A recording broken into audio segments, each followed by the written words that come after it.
Na mesma hora, apareceram os dedos de mão de homem e escreviu, defronte do castiçal, na estucada parede do palácio real.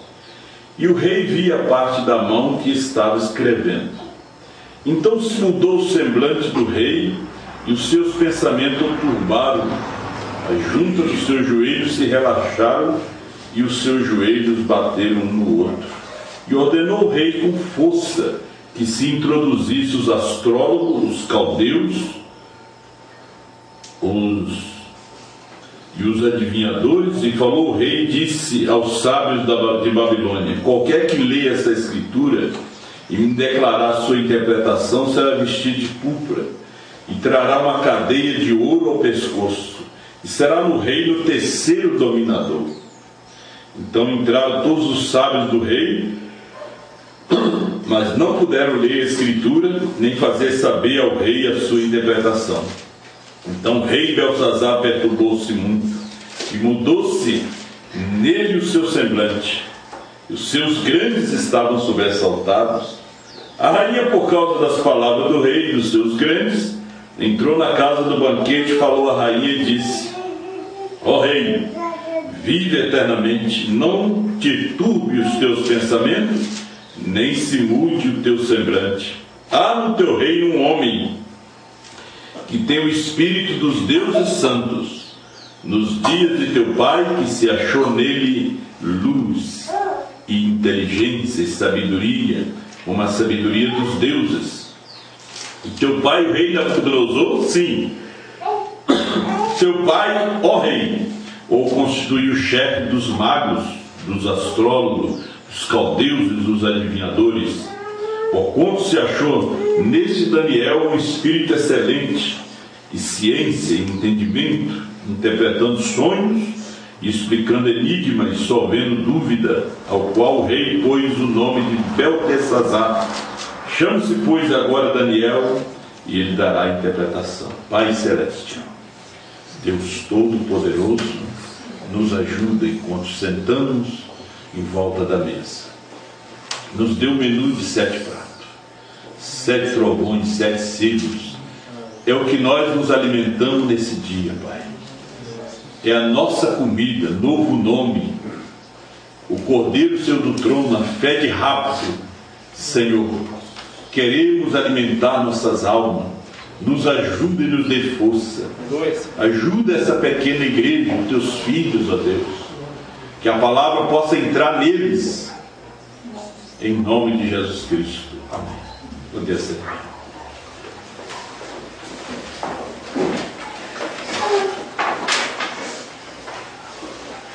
Idioma desconhecido.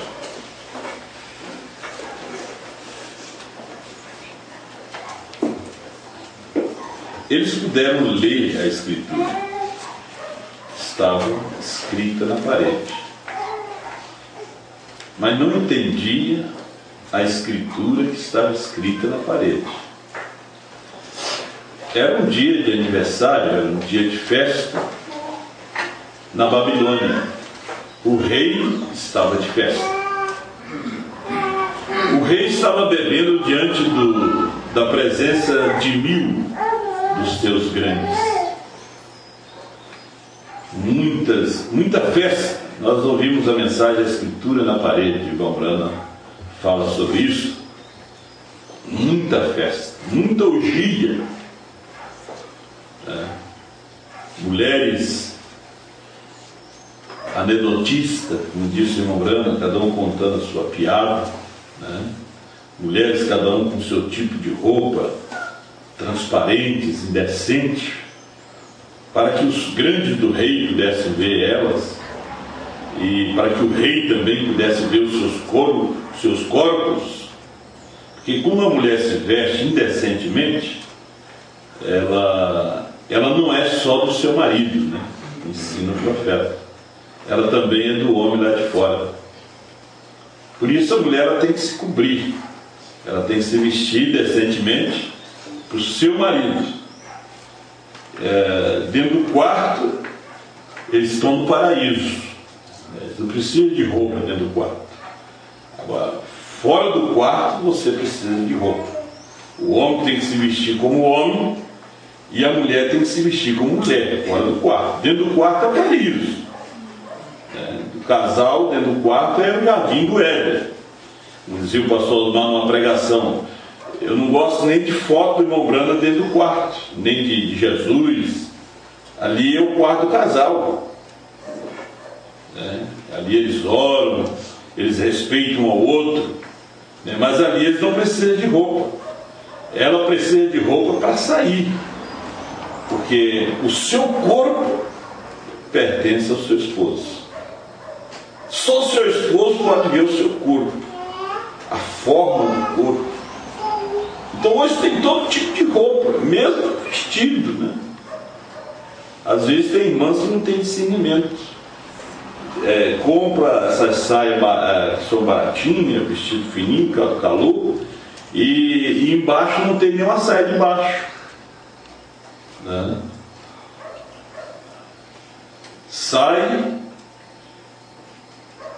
tudo que olha vê, porque a atração hoje, a tentação do homem é olhar uma mulher mal vestida. A tentação.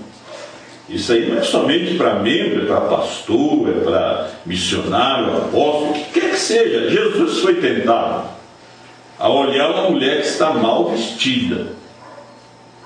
Então a mulher, quando ela se cobre, porque ela honra um homem que está trabalhando. A jovem, ela está honrando a Cristo, a solteira. Ela está honrando, porque o nosso Senhor publicamente morreu nu, sem uma peça de roupa. Por isso, nós nos vestimos em honrar o sacrifício do Calvário. Então a mulher, o marido honra a mulher honra o marido, porque o seu corpo é dele, não é do outro. Veja bem que há muitas moças que de repente já foram embora dessa vida, no dia do juízo respondem por adultério e nunca dormiram com um homem. Simplesmente saíram mal vestidas e aquele espírito acompanhou aquele homem e ele no seu pensamento adulterou com ela, desejou ela. Começou a enojar da mulher dele para desejar aquele corpo.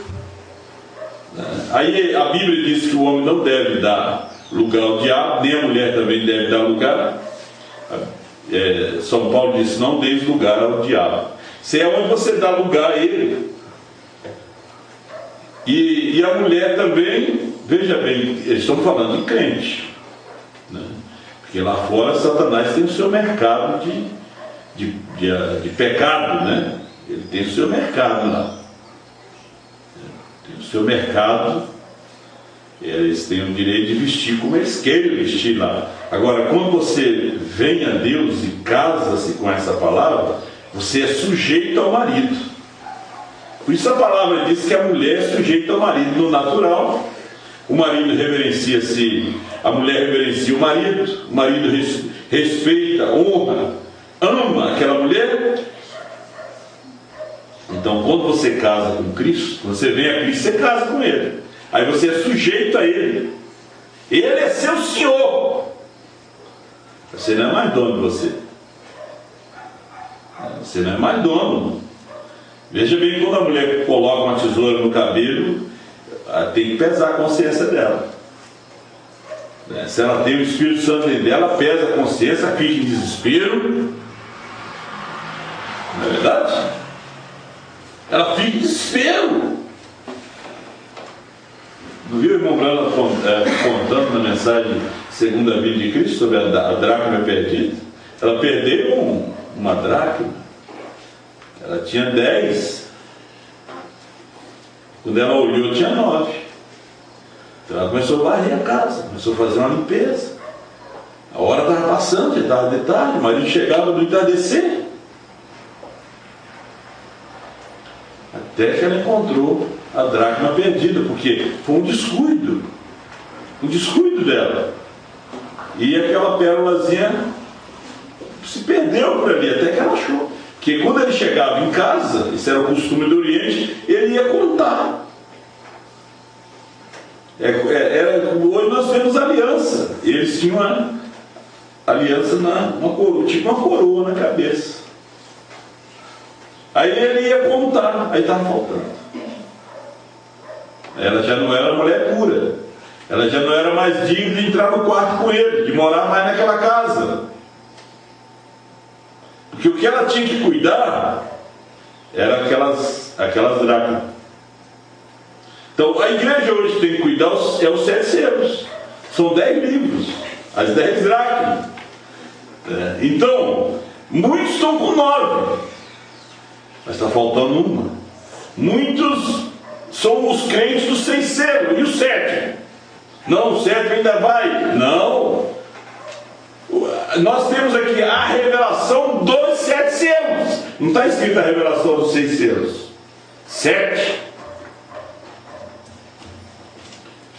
Então a gente vê o natural, vê o espiritual também. Nós vemos o espiritual. Como a gente deve se comportar. A nossa vida, nós somos um livro aberto. Temos que ser um livro aberto. A gente tem, como diz as Escrituras, confessar as nossas culpas uns aos outros. Às vezes existem muitos problemas, doenças, enfermidades, dificuldades financeiras, porque às vezes existe pecados escondidos. Tem que ter alguma coisa que está errada. A coisa não está dando certo, tem coisa errada em algum lugar. Tem coisas que tem que ser acertadas. Aquela mulher dava sempre aquele problema nela. E ela já tinha ido em vários pastores, pregadores, e o problema dela não tinha sido resolvido. No tempo do irmão Branham tinha vários pregadores de cura divina, não era só o irmão Branham. Mas ela tinha um problema, que era grave. Ela caía, ela desmaiava, os médicos não achavam nada, já tinha passado por psicólogo, psiquiatra.